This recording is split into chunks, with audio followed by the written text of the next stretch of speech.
যেদিন আমি মারা যাব সেদিন টেবিলের উপর থাকা আমার ফোনটায় মাঝরাতে অ্যালার্ম বেজে উঠবে। কিন্তু তাড়াহুড়ো করে সে অ্যালার্মটি বন্ধ করার জন্য আমি তো আর থাকবো না। যেদিন আমি মারা যাব সেদিনও আকাশের মুখ ভার করে কালো মেঘের রহমতের বৃষ্টি বর্ষণ হবে। কিন্তু জানালা দিয়ে দু হাত বাড়িয়ে সে বৃষ্টি ছোঁয়ার জন্য আমি আর থাকবো না। সেদিনও ভোরের আজানের সুর আমার কানে আসবে আল্লাহু আকবার ধ্বনিতে।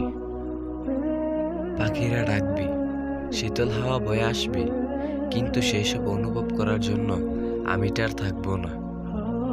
সেদিনও আপনজনরা ভালোবেসে ডাকবে আমায়, কিন্তু তাদের ডাকে সাড়া দেওয়ার জন্য আমি আর থাকবো না। অতঃপর মৃত্যুর মতো এমন আপন কে আর আছে আমাদের? কারণ মৃত্যু আমাদেরকে পাকড়াও করবেই। মৃত্যুর হাত থেকে কেউ রেহাই পাবে না।